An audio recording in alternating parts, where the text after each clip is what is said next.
So welcome to FM Facebook Live. Thanks for joining us. Got a great program today. And we're going to start off really quickly by going over a couple of the issues that we discussed last time very quickly.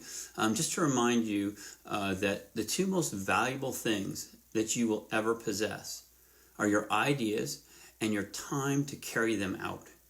Okay, so again, today we're going to get some great ideas that you can put to work and really help you understand your swimming. When you get back in the pool, you'll have some incredible ideas that you might not have had in the past and understand some things in a different way than you did before.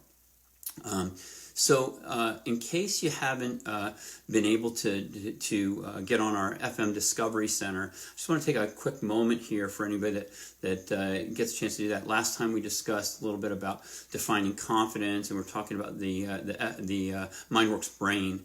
And so what I want to do is have you go up to fluidmechanics.net, and I'll show you how to do this really quickly. And so if you want to visit our website, you go to fluidmechanics.net. And then you scroll down right here to online training. So when you click that, it'll pull up the online training, and you have all these incredible tools that you can get information on. And what you want to do is go down to where we have the Discovery Center. Sorry, I'll get that closed off. Where you go to the FM Discovery Center. So when you click on the Discovery Center, you can go in, and it will give you some information here, and you can pull up almost 200 topics. It's just a wealth of knowledge and information on many different categories of knowledge, so including the brain and strength and in-water training, technique. So it's fantastic. And so you go down here and you do show list, and what I want you to do is right here, type in CONF for confidence, and it'll pull up defining confidence. You just click on that, you go right into the show, and it's going to define confidence for you. And once you define confidence, you can do some amazing things, because now you can gain the confidence you need in life, no matter what it is that you're doing. So that's really helpful. Okay, so I'm going to close that up. Again, it's fluidmechanics.net. Then go into the FM online training, and then go into the FM Discovery Center, and you'll be able to look up defining confidence. Again, you can scroll through all the topics that are really helpful in there for any things that you might be interested in. Okay, so from there, I'm going to go ahead and we're going to talk a little bit about what we're going to dig into today, and really get that wealth of knowledge about hydrodynamics, which is the show today. And so it took us, my dad and I worked together on this, and it took us almost 18 years to gain the concepts and the understanding of this before we actually wrote this book. The book's not a real long book, but it's got some really powerful ideas. And so we're going to share those ideas with you today, so you can actually understand how the water works and how to get the most from your relationship with that water to get you down that pool. So it started off basically with Doc Hounsman's theories on swimming and his ideas on force. And he was a pilot in World War II, and he was a bomber pilot, and he was able to save his entire crew. It's an amazing story. But he was able to save his entire crew by what he knew about air.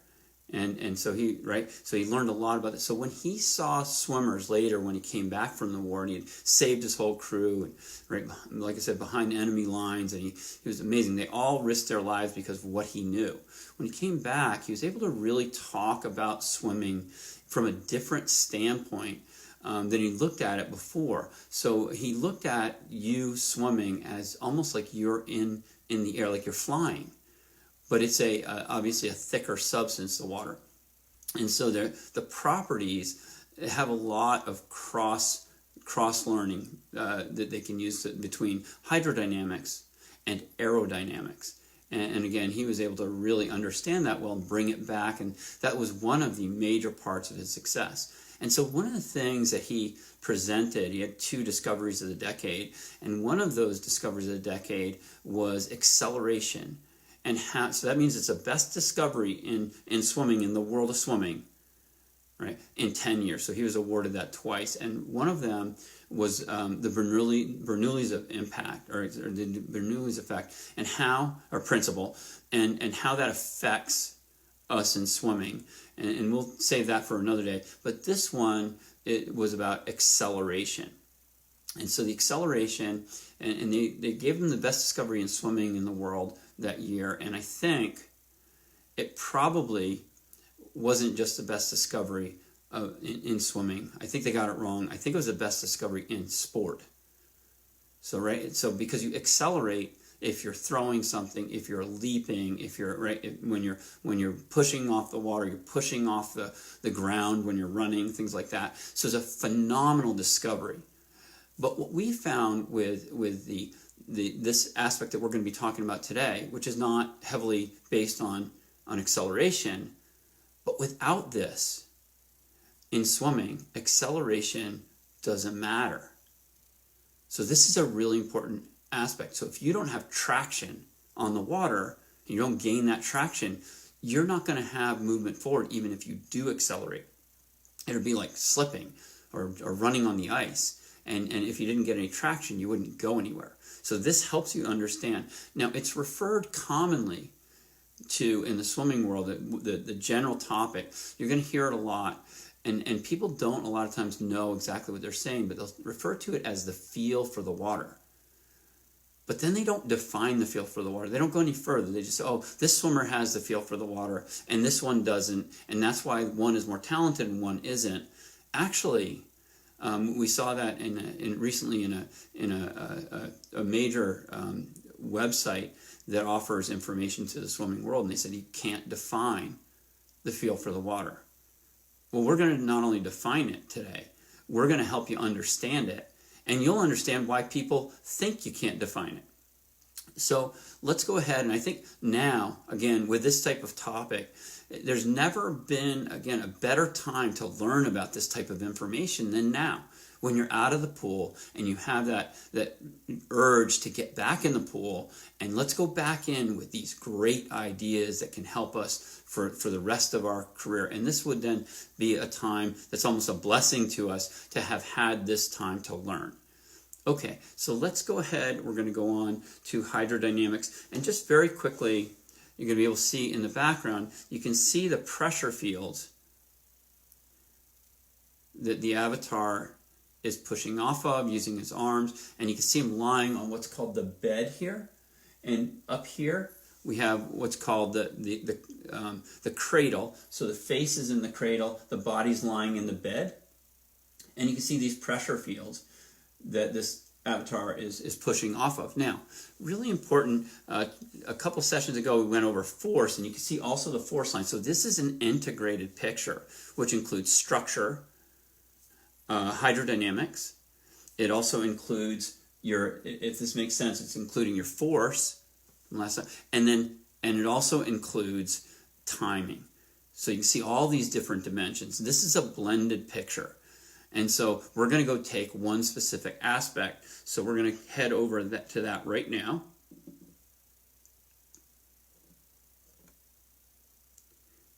And the first thing I want to just make sure that you understand what fluid mechanics does, right? We sit between the scientists and the coach and swimmers, right? So from the science aspect and over into where people are on the deck and in the water.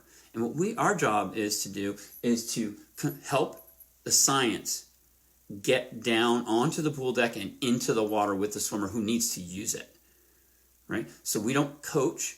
We consult. We help coaches understand coaching better. We help swimmers understand swimming better. And we're basically the communication area that takes the needed information and helps you apply it. So that's what we're going to do today. And today we're looking for the hydrodynamics aspect, which means if you're familiar with our cornerstones of performance, we're going to be going over here into the technique area. And basically we're going to be going in here, and that technique area, if you look at these steps, we've gone over this a couple times, the first step is green, where you learn it. Then you take the next step, which is where you fix it. and you start to match your actions. So right now we're learning and understanding information, and then we're going to match our actions. And then after we match our actions to our new, what we call controls, which is your thoughts, then we're going to go back to practice on the pink step. We're going to cement it, do that over and over and over again the new way. And that's going to change and adapt us. And then we're going to use it. So we're going to learn it, fix it, cement it, and use it. And when we do that, we get better and better and better because we're feeding the pipeline of knowledge, what's called the developmental pipeline of knowledge, of understanding, right? And we start to put that to work. So these are those 4 steps. Again, you can see liquid Lou here, climbing up, learn it, fix it, cement it, and then you're going to use it in a race, right? So again, this is a clinic, or what we're doing here, like a presentation, and then we kind of put it to work in a guided situation with a consultant there helping us, and then you go back to practice, you cement it, you do it over and over and over and over and over again the new way, and then you get to use it in a race. Okay. So let's orient ourselves to where we are today. And when we build what's called the dimensions of swimming, it's like building a house. And the first thing you have to do is you put down a really strong foundation, and then you're going to, put the beams up and the framework. And that's what this does, which is called dimension 1, which is structure. Okay, so once you have your structure, you can then fill in the other parts. Then we put in the hydrodynamics, which is what we're going to learn today. It's like putting in the plumbing. So you understand that aspect of the blueprint of swimming. Then you put in force, which we did and we worked on the other day because people wanted to see that first. But honestly, with force, that leads back to the acceleration concepts of Councilman. The hydrodynamics is going to sit between structure and force. And without the hydrodynamics layer, the force doesn't really have the effect it needs to. And then we go into timing.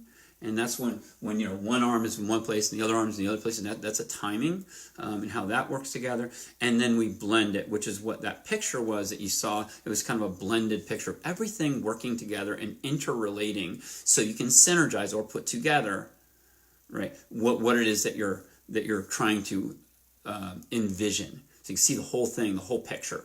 And it's important to be able to see the whole picture, and it's important to be able to dig in to each different aspect. So when you learn hydrodynamics today, it's a global understanding, which means you're going to be able to apply this as a function on a consistent basis to your freestyle, to your backstroke, to your breaststroke, butterfly, and all your strokes, all your turns, all your starts. You can use it for everything. Okay, without this understanding, we're going to see that as we go along. You're missing a key aspect for high performance swimming. You're just totally missing it. So we don't want to miss that if we can. Okay, so you can see this is a picture of hydrodynamics. Can you see how the swimmer has positioned their arm and their hand on what's called the front of the pressure field? So that's called a pressure field here. And he's positioned his hand on that water so he can now push off of that. And that's how you move down the pool. So we're going to find out a lot more about this. Ready? Here we go. So the first thing we're going to do is we're going to be looking at a number of different what we call the different formations of water, right? And so there's many different formations in water. So water's a big topic. It's not just the water, right? We have, and we know this very simply if you watch boats and things like that. You have bow waves, you have drops, you have what's called the glut in the water. We'll talk about that. Gullies. You have pressure, depth and pressure. You have pressure fields, surface tension, troughs, tunnels, right? So a lot of people haven't identified and don't discuss them, but actually kind of in the back of their mind, they're like, oh, yeah, I know about that. Right, so we're going to just help you recognize some of these things and bring them to the forefront so you can see how you can use them to get to be a faster swimmer. So the first question we have is water heavy? And what does water weigh? So a lot of people don't know that. So water weighs a cubic foot of fresh water, right? So 12 by 12 by 12 inches. 1 cubic foot of fresh water weighs 62 pounds. So a lot of people think that's pretty heavy. I would. Relatively, everything's relative, but it's pretty heavy. So imagine somebody lifting up one of those big bottles of water and putting it on their shoulder, how heavy that is, right? And you've probably done that before. And some people, we used to have a guy that used to come in with 2 of them, and you'd carry him in and just put him down. He's a very strong guy. But if this makes sense, so that's what water weighs, about 62 pounds per cubic foot of fresh water. Now, if it's salt water, it's going to have a little more density, so it's going to be a little bit heavier, but that's generally what we're looking at. So the concept of depth and pressure is very important in swimming for a lot of reasons. But let's discuss it to really understand it. So the basic concept is the deeper you go, right, the more pressure the water's under. And so if you're right at the surface, you got less pressure than if you are 5,000 feet deep. Right? So and the reason why, it's almost like, if you had one person standing here and then another person got on top of you, right, and due to gravity, right, that it'd be a little bit more pressure on you. But if you went and had 100 people, right, there's a total of 100, 99 people are on top of you, how pressured would it be then? And that would only be, right, if each person's maybe 6 feet tall or so, right? So you wouldn't be down that deep. Consider what it's like with 62 pounds per each cubic foot going down 5,000 feet. What if you would get out of, let's say you rode a submarine down there, it was pressurized, and you just somehow got out of that submarine? What would happen to your body? It would probably just, be gone, just right, and it would be just into fish food. It's just gone. So that's, and by the way, the pressure happens very quickly because water weighs a lot, right? And the gravity is pushing down on it. And so within, 2 to 3 feet, you're going to get a major difference in pressure. And that's automatically pressurized. You don't have to pressurize that water. It's already pressurized for you. So that's the environment pressurizing that water. And this is a really important issue. Did you realize, by the way, that a woman with a high heel shoe applies more pressure to that one little spot that the shoe hits, that heel hits on, than an elephant does with its foot? So now hopefully the elephant in this case is probably a lot heavier than the woman, right? But that foot coming down is spread out if you look at an elephant's foot. So all that pressure is dispersed, whereas with the woman it's just coming down on that one little heel. So you never want to have your hand out and somebody step on your hand with a heel, or your foot with that heel, because it's got a lot of pressure on there.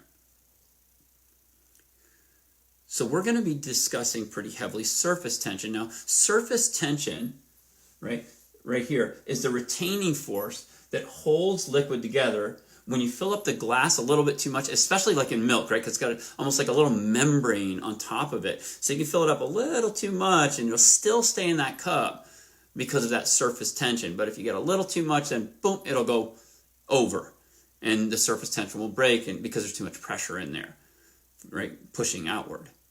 And then you have, it's the same type that forms a drop, right? And you can see the drops here, and it's got a little membrane around it. So if you see, if you've waxed your car or cleaned your car and put wax on it, then you're going to see it bead up, and beading up is that membrane. And so it likes to hold together water, right? It likes to stay together.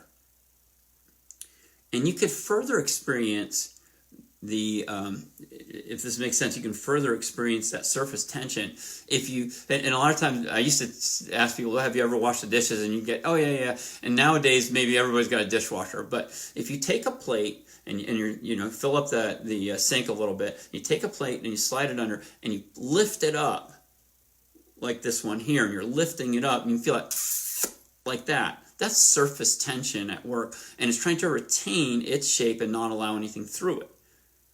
This is extremely important, especially when you're doing breakouts, because you may not realize that that's affecting you, but it is. Now notice, if you just turn it, it'll slice right through because the pressure now has been switched to a very sharp point instead of spread out like the elephant's foot.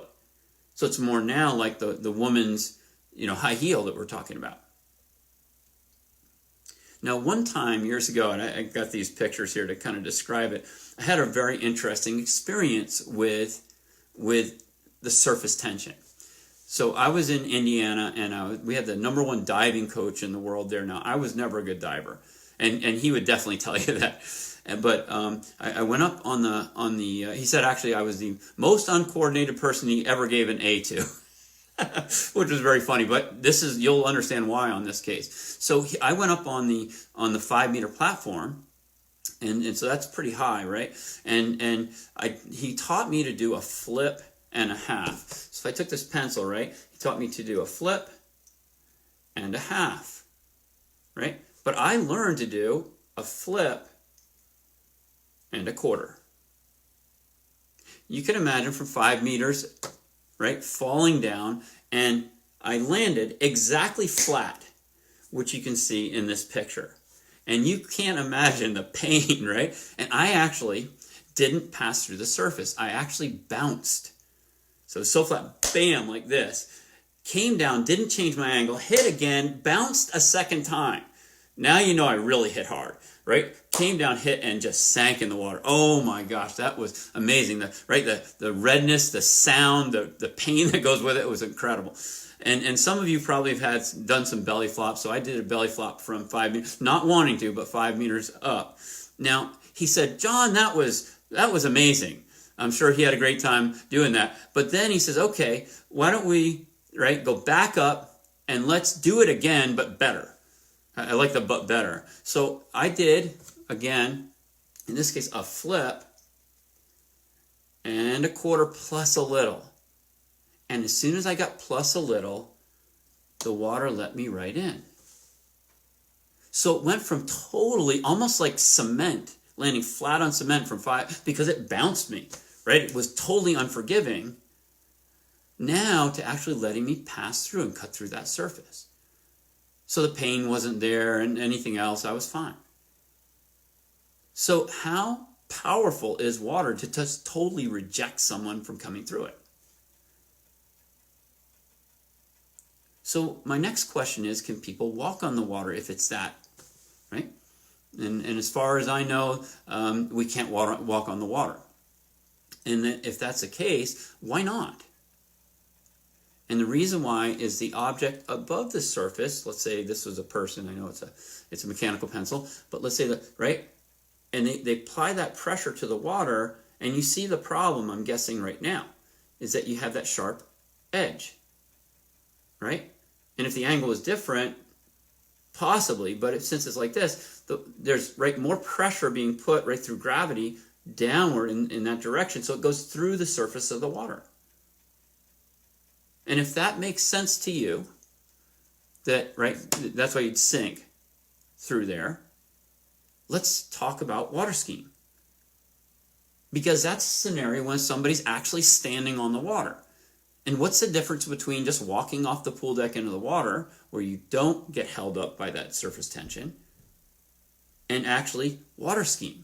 So there's 3 different aspects. There's a speed increase, right? The speed because the boat is pulling you forward.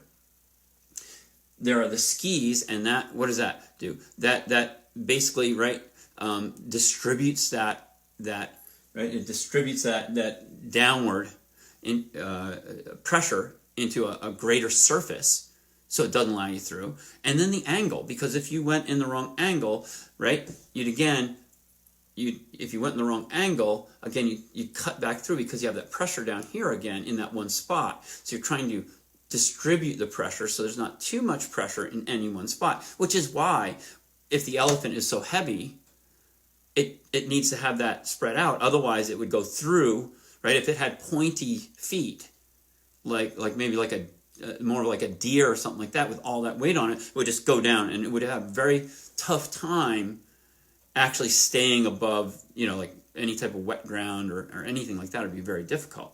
Too much pressure. Okay, so if people can stand on the water with different aspects that are occurring than just walking, let's talk about something else. Let's talk about barefoot water skiing. Is there such a thing? Yep, it's a competition sport, just like competitive swimming, but it's competitive water skiing. What do you need to have here? Because we know you don't have skis, so you have the same old foot that if you walked off the side of the deck, you would have sank. But you have to have normally a really fast boat.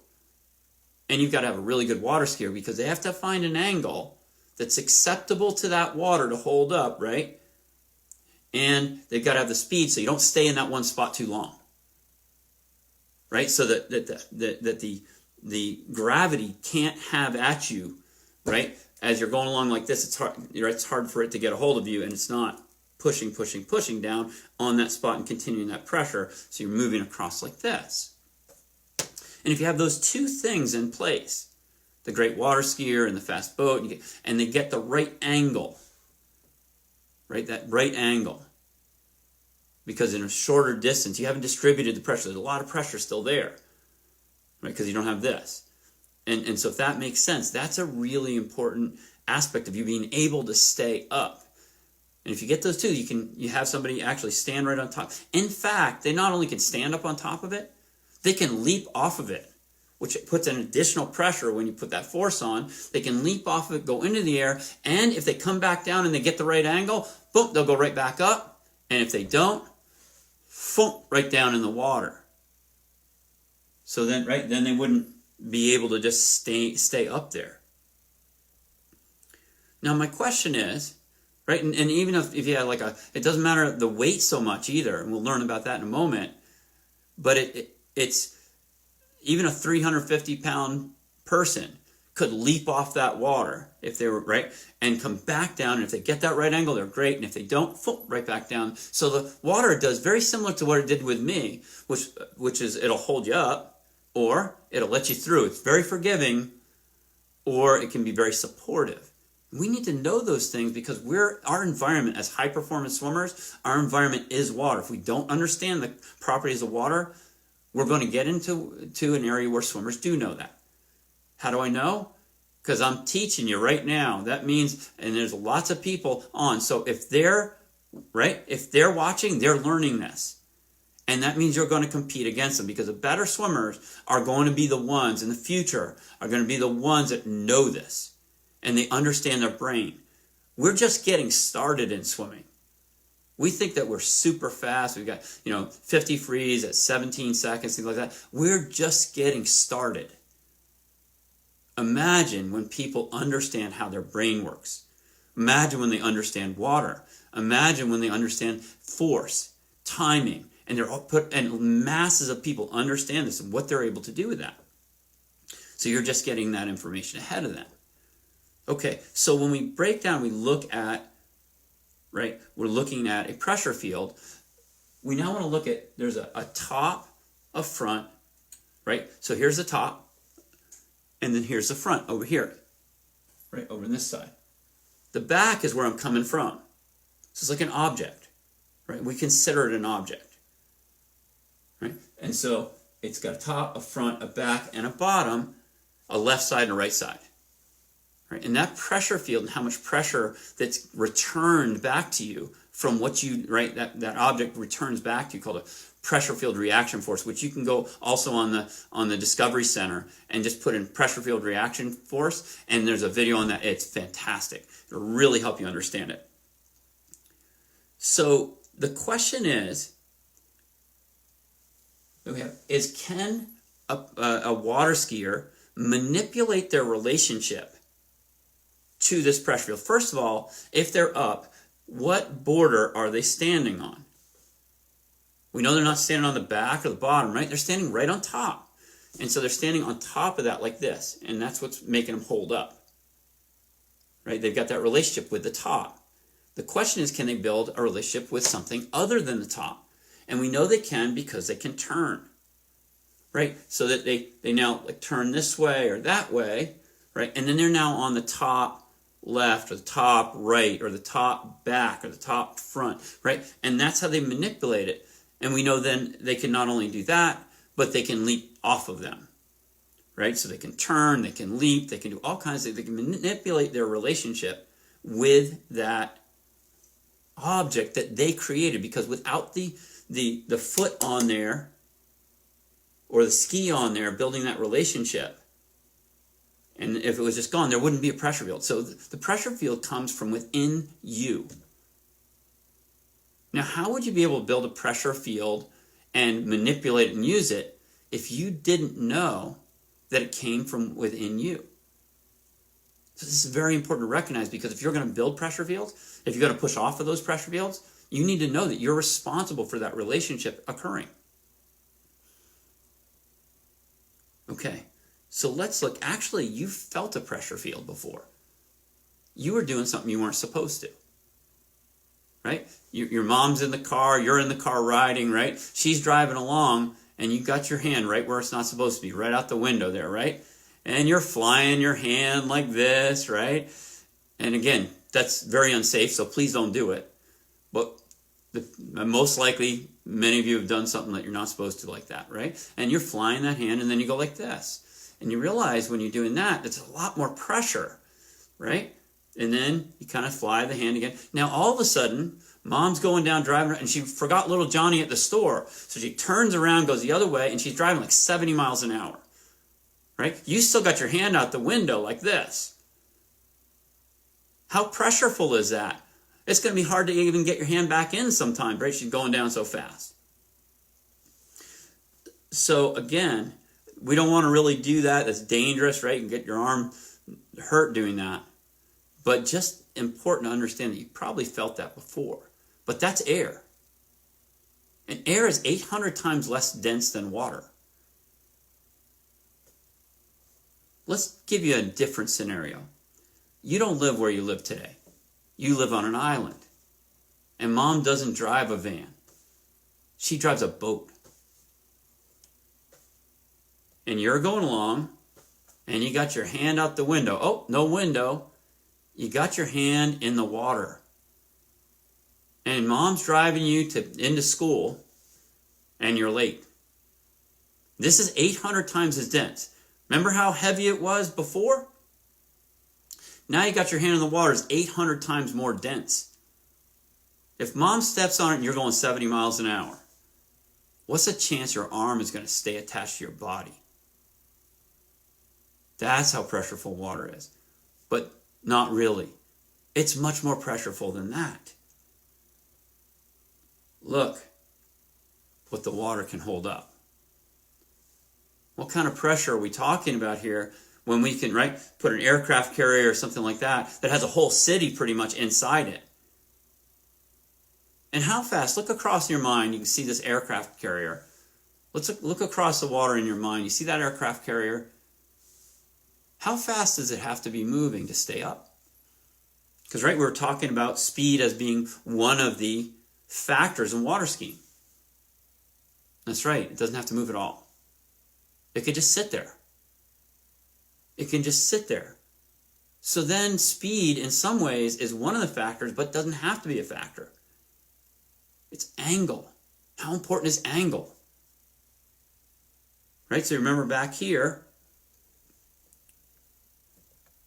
we were talking about the three aspects of speed, right? And how that is built, right? And how we distribute that. And the angle is so important to distribute it properly. So this is really interesting stuff, because I'm going to bet even one of those, right? If you're on like a battleship or something like that that's being held up like that, how much do you think that cannon weighs? And there's, they got like 6 cannons on there, right? How much do you think the cannon weighs by itself? When's the next time you're going to pick one up? Same time I am? Never? How heavy is that thing? How heavy is this? So it's not about weight. It's about distribution and angle. And it doesn't even have to move for the water. How powerful is water? Well, we know a little while ago, right? These terrible tidal waves that we've gotten, and right, tsunamis. One wave, right, in Southeast Asia, I believe it's Southeast Asia, wiped out over 300,000 people. One wave knocked over buildings, things like that. How incredible is the water? And when you get in that water and you swim, that's what you're swimming in. This incredible force, right? It's got amazing capabilities, and amazing from a standpoint of positive, because we can't live without it, right? This earth doesn't survive without it. And from a horrific standpoint of what kind of damage it can do. Water's so powerful. And it's amazing that as swimmers that spend most of our life in it, we don't fully understand what we're doing in it. So let's talk about what's going on inside. So I remember one time I was talking to a swimmer down in Virginia, and I'd learned from Doc Councilman, for years and studied his work, and had incredible swimmers around me. I know some of you guys are watching this show now, and it just phenomenal. If you're swimming on those teams that competed against us, you're just as phenomenal. So anyway, I remember that we were, after all this learning, I went down and I taught a course, and part of the course had hydrodynamics in it. There was an 8-year-old in there. And I said, water is translucent. You see through it. You can't see it. So you can't see a pressure field. And she says, I can show you one. This cute little 8-year-old is. Can you? She says, yep, I can show you one. She says, see? And she put her hand under the water, and she pushed up like this. And she didn't pop through the surface, but water rose up above her hand. I'm like, oh my gosh. It was like a revelation to me. That's right. And her hand was on the bottom of the pressure field, and she was pushing it up, and it pushed that. And so you could actually see at least the effects of pressure fields. And if pressure fields don't exist, ask yourself this question. If pressure fields don't exist and this philosophy, right, and this idea doesn't work, then what is it that's allowing you to go down that pool? What is it that a fish's tail pushes on or a dolphin's tail pushes on that drives them forward? They're pressurizing water, which we call a field of pressure or a pressure field. And this is our best look at what a pressure field might be. We're able to animate it. And you can see that the hands of the swimmer right here, right? He's putting his hand on top of it right here to build a relationship, to start the relationship. This is like an introduction, and they're creating the object. Right? So does it matter how you put your hand in? Absolutely. Does it matter once you get in how you relate to that water? Phenomenally. I have a friend of mine in Africa that's watching this right now. And he always had small hands and small feet. And it was amazing because he was the number 2 athlete of all Africa. He was phenomenal. And everybody looked at him and said, oh, you got small hands, small feet, can't swim so well. This guy had an amazing relationship with the water. So it didn't take big hands and big feet. It took understanding how to connect with pressure fields. And they called it the feel for the water. Now you're starting to understand the feel for the water. It's the ability to recognize and manipulate, right, and utilize to your benefit pressure fields. So we're going to go from the top of this, and then we need to change the relationship because now we've built the pressure field. We need to now get it to and get in the right angle so we can start to push off the front of it because we're going to be using propulsion. And propulsion is an opposing force. Right? We talked about that in the course on generating force. So we're going to push off. And if you haven't seen that, we still have it up. Feel welcome to connect to that because that's a great course. It'll teach you, right? But I think this relationship with the force, without this relationship, you don't still understand yet.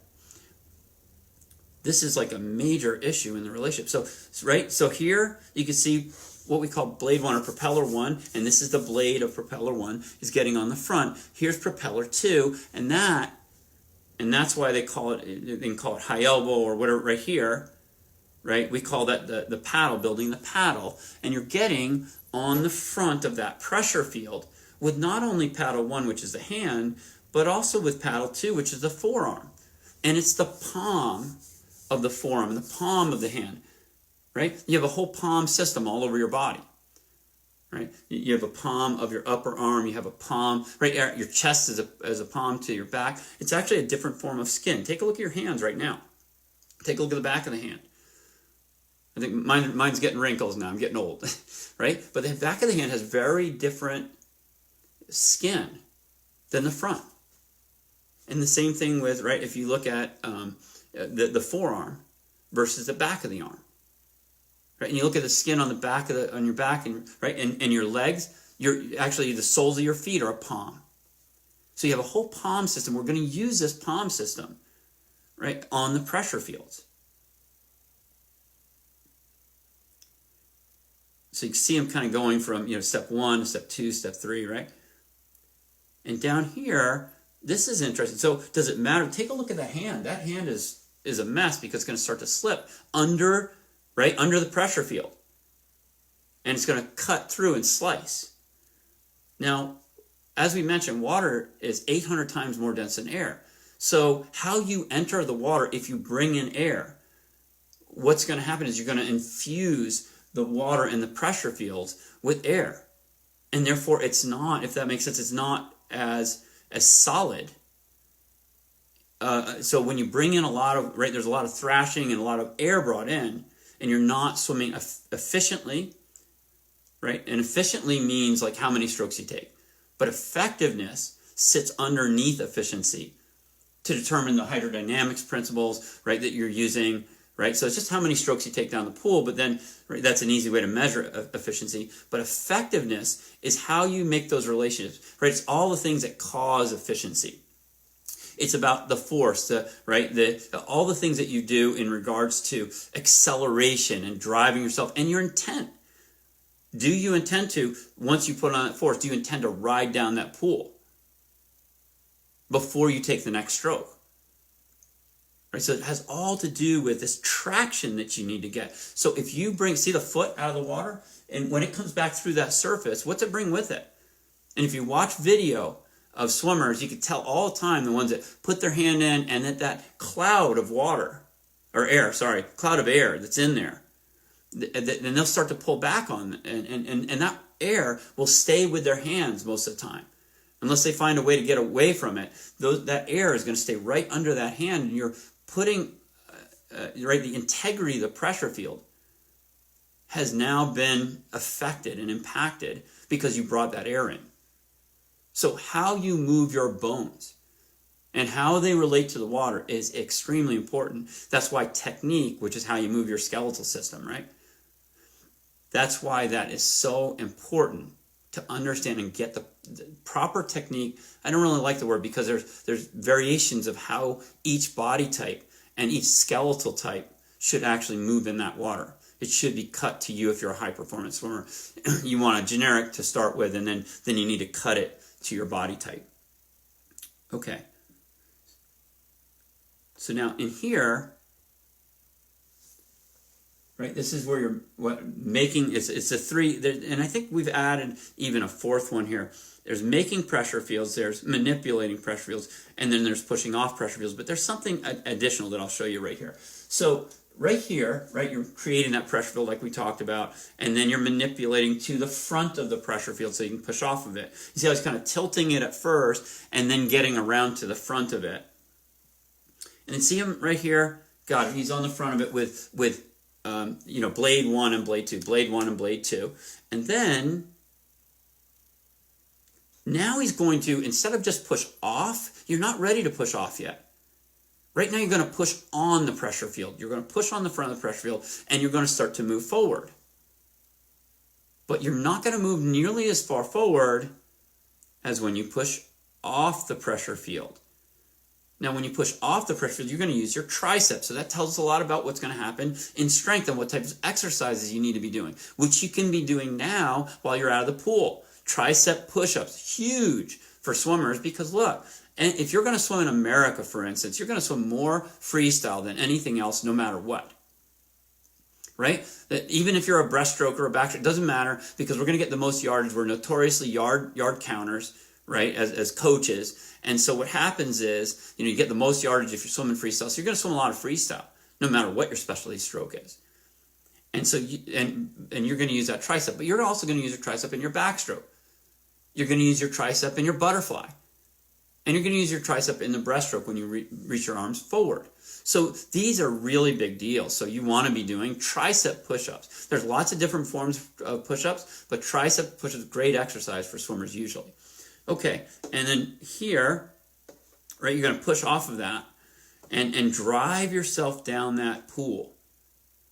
Now, if you've got the wrong angle, like maybe your hand's like this as you push back, you're going to slice through there, and you're not going to go very far because it's like you slipped on ice, but you're going to still use your muscle, and you're still going to tire it out. So you're going to use that energy, you're going to contract the muscle, but you don't get a return from it. How frustrating is that? Right? You did all the work, you did everything that everybody else does, and you don't get the return? That's really tough. Okay. Now let's talk about troughs. Now troughs are when your body or any object like the boat here or the ship that you're seeing is cut partially by water and partially by air. Right? So sometimes you're in the tunnel of water, right? And sometimes you're in the trough, and we'll talk about the tunnel in a moment. But on the bottom of the trough is a bow wave. I'm sorry, is what's called the bed, and that's what's supporting you, right? Because people don't float. Human beings generally don't float. We think they float. We were always taught they float, but they don't. If you unless you have a lot of body fat, you're going to sink because bone and muscle sink, and fat floats. Right? Because we're made a lot of, there's a lot of water in our bodies, right? But fat is a little less dense than the water, and bone and muscle are a little more dense than the water. So if you've got a lot of bone, and here's the easy way to do it. Just put your hands down by your side, lie flat on the water, don't move. And then you find the first thing that goes down is your feet and your legs, because there's no air in them. So they sink first, and then you still feel like, oh, I'm still floating. You might even use your hands to push on the pressure fields, not even knowing it so much. But then all of a sudden, what I want you to do is start to blow air out. As you blow that air out, what happens to your body? It starts to sink. Unless you have enough body fat, which would keep you up, you're going to sink right down the bottom of the pool. So we don't sink. We don't float. So if we don't float, then what's keeping us up? And a lot of these Learn to Swim programs teach you how to float and things like that. We don't float. And especially as high-performance swimmers, the more you get in shape, the less body fat you have, and the less potential to float. So we're not floating. We're riding these pressure fields below us, which we identify as the bed, the one that's underneath the body, right? And whoops. It's going to be right under here. And the face is in what we call the cradle. And it's holding us up. And the idea is to go across that. So we push on pressure fields to drive us on the fronts of pressure fields, to drive our body across that. And the idea is to make the bed longer and longer. So you can ride farther and farther. Because the less strokes you have, the more efficient you are. But they also need to be effective.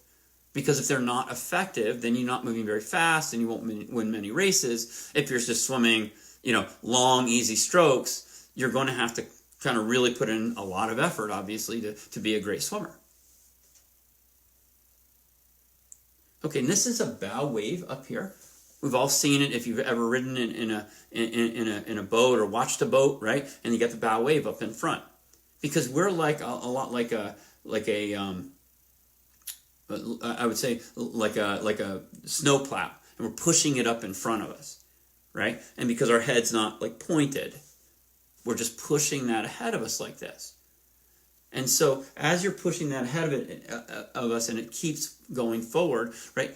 Look at, and I want to ask you if you can see the future here a little bit. Look at every single boat that's built for speed. What do they do with the front of it? They point it, right? Every single boat, really, they want to point it in some way or the other, right? To make it go fast.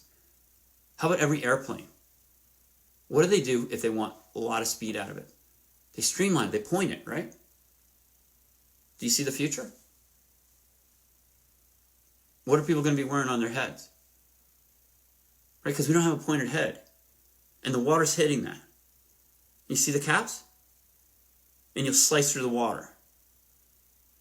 And they're going to be laughing. The first guy that gets up there with that pointed hat, or cap, everybody's going to laugh. Oh, that's so funny. And as soon as he gets out of the water, everybody's going to get one. I'm wondering when they're going to figure this out. right? And as soon as they do, they'll make it illegal. So it won't be for long. But it's really interesting. So if you see what, right, because we're pushing this bow wave, if you could cut through that bow wave, that would be significant reduction in resistance. Now, we hear a lot about resistance and negative resistance in our swimming, right? This streamlining, things like this, and we're all big proponents of that. But we don't hear a lot about propulsion. I don't understand that. How do we miss that part of the equation?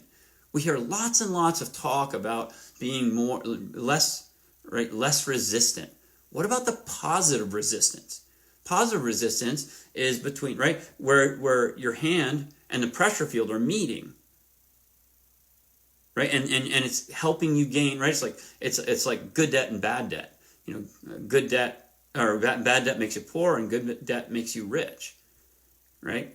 Because you take debt maybe to buy a house and rent it to someone, right? And you start to get a return. And so that makes you rich. Whereas bad debt is, you go out and buy a vacation, which is really fun to go on, but then you're stuck with the fact that you've got these bills. So there's good resistance and there's bad resistance, positive and negative. Positive resistance is the one that's helping you. Negative resistance is the one that's hurting you. Okay, right here, you can see that bed underneath them right here. Okay, got it. So over here, we're going to take a look at the tunnels, right? And you can see at the bottom of the tunnel, can you see there's the bed? Tunnels where you're wrapped fully by water. Right? And you can see them coming out here of the tunnel. Now, water runs in laminar flow, which means it runs in levels. So generally, coming from a lower pressure, so let's say you're on the wall and you sink down and you push off, if you come forward and up, and your angle should be the same angle when you're coming forward and up as the tunnel that you're passing through. Right? So you create that tunnel as you come off. And if you come forward and up, the resistance is going to start to let off of you, and you're going to speed up. That's just law of physics, right? So it's right, you got less pressure. And so it's almost like you're getting squeezed out of a toothpaste tube, right? And you get squeezed up and boom, you're getting faster and faster and faster as you come up. Now, you don't have the propulsion. The propulsion's wearing off from the push off the pool, off the wall. But the resistance coming off is allowing the from that baseline, right? Allowing that to increase speed. This is a gully. And a gully is actually motion. You also have gullies in the water, but it's actually motion. So looking at a glut is where you have this sharp, right, the stopping point. And it's almost like the gully itself, which was kind of rounded, right? So let's say you dove off the block and you came in, and you want to make it kind of rounded like this, and you're kind of bouncing up through here off of that, right, off of that pressure area. In that pressured area. However, here, it's like the pressure area collapsed, and your feet, instead of kind of following your body, just go boom, like this, and then you got to kind of restart. And that's it's a gully of motion and also of water that we're working with, because we want that give back from the water. Okay, so as you know, I swam in Indiana, or as most of you may know, and I had a very close friend of mine, and he took me to the Indianapolis 500 time trials. And I don't know if you've ever been there before or been to one of those car races, but if you've only seen it on TV, you don't experience what you experience when you're actually there.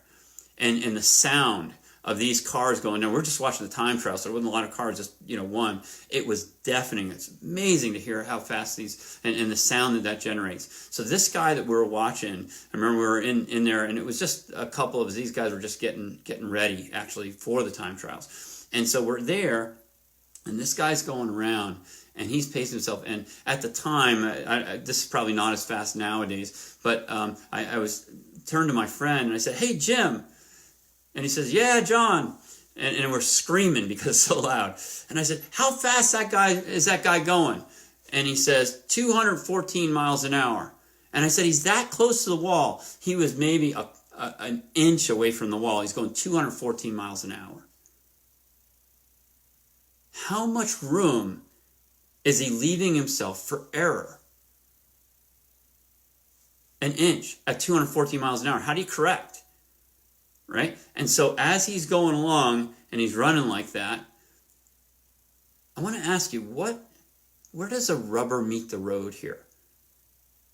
Can you tell? It comes from car racing, right? It's where that tire sits right on that tar, right? That asphalt. It's right there. That's the most important thing. Or is it the steering wheel he has? Or is it the stripe on the car? What is it that makes it that's like the essence of that relationship? And I think it's this. Right where the rubber meets the road. And that's where that term comes from. How important is that relationship to that driver? And what's riding on top of it? I know it might be his dreams, but I think it's his life as well. And how important is understanding that relationship of where the rubber meets the road? Well, he made an error. And when he made the error, you can see what happened. Right? And tires went flying, and boom, gone, right? And amazing to see what happened to that car. And luckily, he did walk away with his life. Imagine that. Would he have picked a different type of tire had he been running on rocks? Maybe a tire that had big knobs on them. So maybe one would hit and the rock would slip, but little by little it would gain traction on solid ground and off he would move. Would that be a different tire than he would have picked had he been running on ice and racing on ice? Maybe a wide, flat tire, maybe even let a little bit of the air out of it to get a heavier sit on that so it gets a better grip. How important is that relationship where the rubber hits the road? Now ask yourself a question if you understand where the rubber meets the road. Where does the rubber meet the road in swimming? And I think you're probably getting it. Right there. It's where your hand contacts that pressure field, and in this case, the front of that pressure field. Right? That's such an important relationship right there. To me, that's the essence of swimming. Now think about how long you've been in the world of swimming. And you've heard the feel for the water. There it is, isn't it? That's the relationship between your blade of your hand and the pressure field. And if you build your muscles so you have a bigger engine, so to speak, like a car engine, and you're stronger, and you do this, and you train your brain, everything gets finally denominated in swimming right here. That's the final denominator. And if you're not aware of that, if you didn't know that you needed to know the relationship between the tire of the car and the road, and you didn't understand how important that was, and you just put on a bigger engine, how would that impact you? Especially in something, if as a high-performance swimmer, where you're using swimming as a vehicle to get somewhere, where you want to win the next big race, where you want to go to college and swim, where you want to, right, where you want to use swimming to travel, become famous, and you don't understand that relationship, I think you miss out on something huge. Now, you've been in the swimming world who knows how long, but I'm guessing if you're watching this show, you love swimming. Or you would have turned it off by now. Now think about this. How many times have you had a conversation with your coach about this relationship? Other than some just referring to the feel for the water and not maybe understanding it fully. Ask yourself another question. Most people have never had a conversation, by the way, at all, until right now. Does that coach, is that coach knowing it and holding it back? This important relationship, this like super significant, most important relationship? If they did that and they knew it and they didn't tell you, I mean, I think their careers are a lot of times based on your performance. So they want the best for their swimmers. Absolutely want the best for their swimmers. But are they actually discussing it? And if not, you have to wonder why.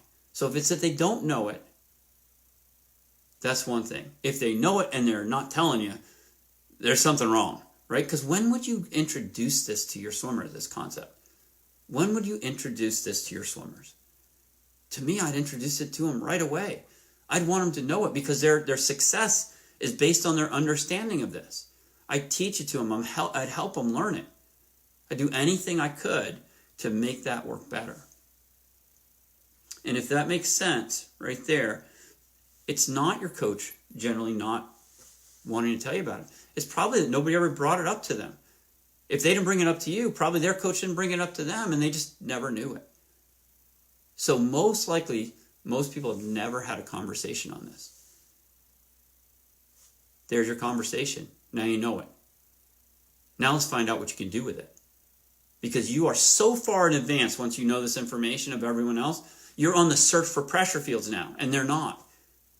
And when are they going to start on the search for pressure fields? Probably when somebody tells them.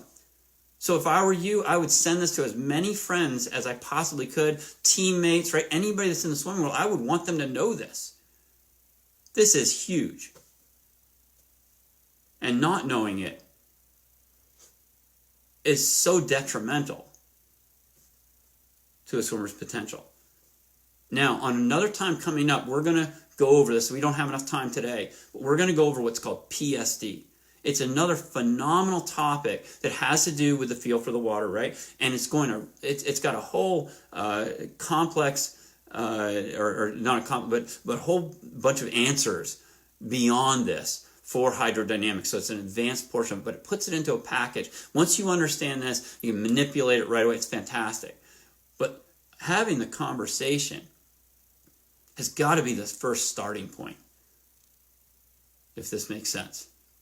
Okay, so I'm going to take a few questions really quick right now, and somebody's giving me these questions here that have been coming in, and I just want to answer a few questions. I got one from a parent, one from a swimmer, and one from a coach. So hopefully I can answer a few of your questions. If you have more questions, just go and write us, swim@fluidmechanics.net. So you email swim@fluidmechanics.net. If I'm not able to have enough time to answer your questions here, just email your question in and we'll get right back to you and we'll answer those questions so you can know exactly. And even if you want, after that, we can do a phone call. We'll explain it to you because it's such an important aspect. So number one, I have a parent that's saying, should you keep your fingers together or apart in the water?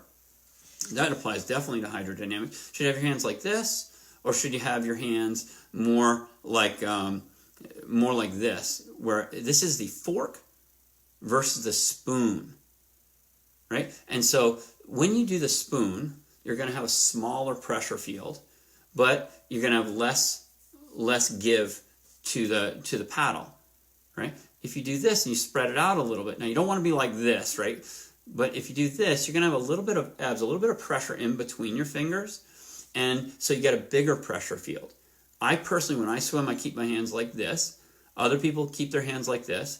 Both of them work. It's a wash. So this is something you can just choose what you're most comfortable with and go with the idea that gives you, that feedback to your intent, that you own that. Because either one will work. What really needs to happen, though, is going to be, and I see actually in the next question, I've got a swimmer here that's asking, so I'm going to put these together a little bit. Should I stay loose and relaxed in the water? My coach tells me to stay loose and relaxed. There's portions of the stroke that you can be a little bit looser, like when you recover, things like this, when you recover your arm in freestyle like that.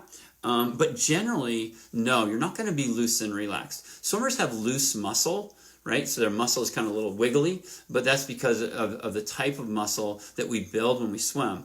But generally, right? And if you have like real stiff muscle, that a lot of times you want to work on your flexibility and relaxing that muscle a little bit that way.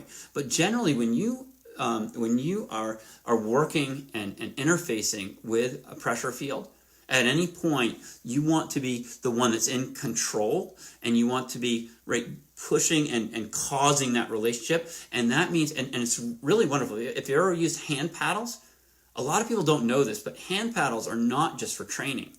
They actually teach you something fantastic. They teach you how to hold your hands.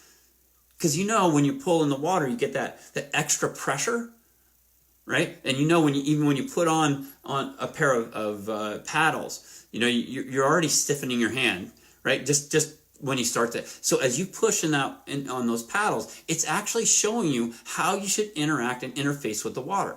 Your hands should be, when you take them out of the paddle, that's already showing you exactly how you should hold your hands. And so put on a pair of paddles, swim a little bit, take those paddles off, and you'll know how to interface with that water. And you want to get on the front of that, put that on the front of it, and you'll get amazing return differences. Again, watch that pressure field reaction force. Just type in reaction on the FM Discovery Center, and it'll explain the whole thing. Okay, and also, if you're up there, you can watch our animations, so you can see a lot of these things in actual motion, and you can study them, you can stop them, you can look at them from any angle. So it's really good to do that. Now, from a coach, I have a swimmer that works super hard in practice. We really know this, don't we? But never seems to go anywhere. What do I do to help him? Sure. So number one, explain hydrodynamics.